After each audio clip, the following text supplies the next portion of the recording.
அல்லாஹ்வுடைய நல்லடியார்களே, இந்த உலகத்தில் அற்பமான ஒரு வாழ்க்கையை வாழுகிறோம் என்ற உணர்வோடு தான் அனுதினமும் ஒரு முஸ்லிம் நடை போடுவான். அவன் சந்தைக்கு போனாலும் வியாபாரம் பண்ணினாலும் இந்த உலகத்தை விட்டு அத்தனை விட்டு நான் போக போகிறேன், ரப்பை சந்திக்க போகிறேன் என்ற உணர்வோடு அவன் வாழுவான். அந்த உணர்வு மட்டுமில்ல, அவன் வாழுவதற்கு சில அடிப்படைகள் கொடுக்கப்பட்டிருக்குது. எப்படி வாழணுமாம்? மற்ற மனிதர்களுக்கு எப்படியும் வாழலாம், அவர்கள் விரும்பிய மாதிரி வாழலாம். ரசூலுல்லாஹ் சொன்னார்கள், அத்துன்யா சிஜ்னுல் முஃமின் வ ஜன்னத்துல் காஃபிர். பூமி அதாவது துனியா மூமின்களுக்கு சிறைச்சாலை என்றார்கள், காஃபிருக்கு அது சொர்க்கம் என்றார்கள். ஏன் அப்படின்னா, காஃபிருக்கு இது சொர்க்கமாடா, நிஜமா சொர்க்கமாடா, அவன் விரும்பியதை செய்யலாம். ஜன்னாவுல நமக்கு ஜன்னா கிடைத்தவர்களுக்கு விரும்பியதை செய்யலாம். ஆனால் துனியாவில் நிறைய கட்டுக்கோப்புகளோடு நாம் இருக்கணும். ஏன்? இந்த துனியாவில் இறைவன் நம்மளை அப்படி படைத்திருக்கிறார். படைத்த இறைவன் நமக்கு சில பொறுப்புகளை தந்திருக்கிறார். என்ன பொறுப்பு தெரியுமா? வீட்டுக்கு போய் மனைவி மக்களுக்கு சாப்பாடு கொடுத்தோம், அழகாக வீடு கட்டிட்டோம், எல்லா நாளும் பிசினஸ் பண்ணிட்டோம் என்றால் இதனோடு எங்க பொறுப்பு முடிந்து விட்டதா என்றால், அப்படி முடியுமாக இருந்தால் ஓகே. ஆனால் குர்ஆனை ஹதீஸையும் விரட்டி பார்க்கிற நேரம் அப்படி இல்லை.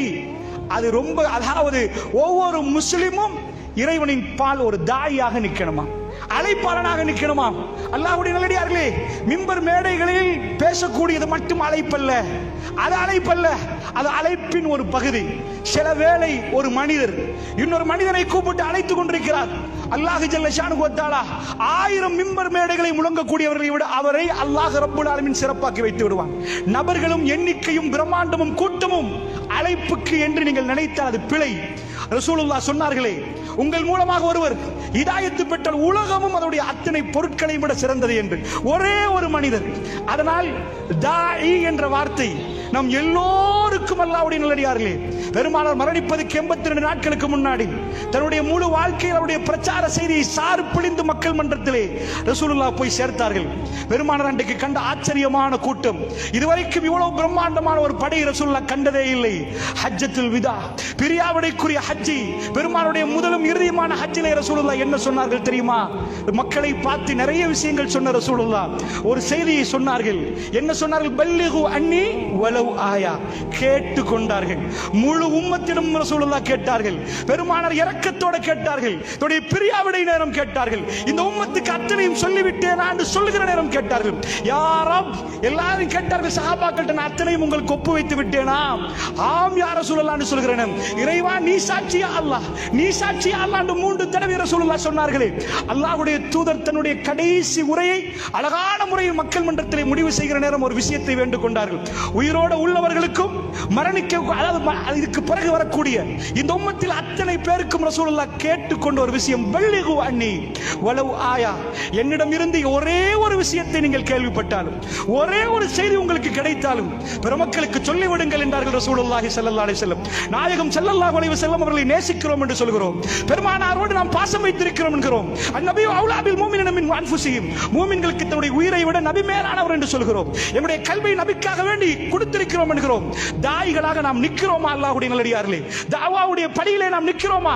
அல்லாஹ்வுடைய பாதையிலே அழைப்பு விடுவது என்பது பிரம்மாண்டமான கூட்டம் போடுவது மட்டுமல்ல, தனிப்பட்ட ரீதியாக மனிதர்களை சந்தித்து, வீடுகளுக்கு போய் மனிதர்களை சந்தித்து, குடும்பம் சேர்கிற நேரத்தில் அவர்களோடு பேசுவது எல்லாம் தாவா. அல்லாஹ்வுடைய நல்லடியார்களே, ஒரு விருந்தோம்பல் கொடுக்கப்படுகிற நேரத்தில் 4 பேரோடு 40 அரசியல் விஷயங்களை பேசுவதை விட ரப்பை பற்றி பேசி நன்மையை சேகரித்து அந்த மக்களை தீனின் பக்கம் அழைத்தீர்கள் என்று சொன்னால் அல்லாஹ்வுக்கு கொடுக்கிற பேர் என்ன தெரியுமா? அல்லாஹ்வுக்கு கொடுக்கிற பேர் என்ன தெரியுமா? இந்த உலகத்தில் எக்கச்சக்கமான வார்த்தைகள் பேசப்படுவது. இந்த மரதானையில, வேறுவலையில, சீனாங்கோட்டையில, தர்கா நகரில் எல்லா இடத்திலும் மக்கள் பேசுகிறார்கள். உலகம் எங்கும் மக்கள் பேசுகிறார்கள்.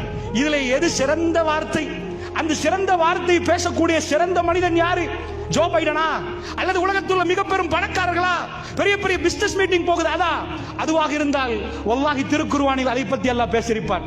இவ்வளவோ மீட்டிங்கள் நடக்கிற நேரம் எதையுமே பேசாத ரப்புல் ஆலமீன் குறிப்பிட்ட சில நபர்களை எடுத்து, அவருடைய குறிப்பிட்ட சில செய்திகளை எடுத்து அதை மட்டும் கட் பண்ணி திருக்குர்ஆனுக்குள் மரணம் வரைக்கும், மறுமை வரைக்கும் ஓதுவதற்கு மீய வைத்திருக்கிறான். அது அல்லாஹ்வுக்கு மிக பிடித்தமான வார்த்தைகள். சில பெண்கள் பேசிய வார்த்தைகளை அல்லாஹ் குர்ஆனில் வைத்திருக்கிறான். மரியம் ஸலாமுன் அலைஹா. இப்ராஹிம் அலைஹிஸ்ஸலாம் வாப்பா ஊட்ட ஊட்டி ஒரு மகனை விரட்டினாள். கெட் அவுட் என்று கதவை திறந்து வெளியே போண்டா. உலகத்தில் அது தலைப்பு செய்தியாக வராது. பத்திரிகையில் அதை பேச மாட்டார்கள், அதெல்லாம் கேவலமாக பார்ப்பார்கள். வாப்பா மகனை வெளியே போன்னு சொன்னால் அது கேவலம். இப்ராஹிம் நபியை தன் வாப்பா கெட் அவுட் என்று சொல்கிற நேரம், இப்ராஹிம் நபி வாப்பாவுக்கு முன்னாடி ஆபத்து ஆபத்து ஆபத்து என்று பேசக்கூடிய வார்த்தையை திருக்குர்ஆன் சுமந்து வந்திருக்கிறது. ரப்புல் ஆலமீனுக்கு மிக பிடித்தமான தாவா அழைப்பு. கூட்டம் கூட்டமாக மக்களை வைத்து அழைக்கவில்லை, தன் தகப்பனோடு கெஞ்சி கெஞ்சி கேட்டார், என் அருமை தந்தையே, என் அருமை தந்தை என்று பேசிய வார்த்தை இந்த உலகத்தில் கோடான கோடி மக்கள் பேசக்கூடிய வார்த்தைகளை விட மிக சிறப்பான வார்த்தையாக இருந்தால் மட்டும்தான் திருக்குர்ஆனில் அது வரலாம். அல்லாஹ்வுடைய நல்லடியார்களே, அப்படிப்பட்ட வார்த்தைகள் பேசக்கூடிய நபர்களா நாம்? நம்முடைய மரண செய்தி கேள்விப்படுகிற நேரத்தில், எங்களுடைய சந்துக்களை தூக்கி கொண்டு போகிற நேரத்தில் ஒரு வியாபாரி மரணித்து விட்டார், இந்த உலகத்தில் பெரிய பணக்காரர் மரணித்து விட்டார் என்ற செய்தியோடு நாம் போக வேண்டுமா? 4 பேருக்கு கேவலப்பட்டாலும் அடித்தாலும் உதைத்தாலும் 4 பேரை அல்லாஹ்வுடைய பாதையிலே அழைத்து பள்ளிவாசலுக்கு சேர்த்தவர்களாக, தீமைகளை ஒழித்தவர்களாக இந்த பூமியை விட்டு பிரியாவிடை செய்ய வேண்டுமா என்ற உணர்வோடு நான் பேசுகிறேன். கேட்கக்கூடிய நீங்களும் அந்த உணர்வோடு கேளுங்கள். அல்லாஹ்வுடைய நல்லடியார்களே.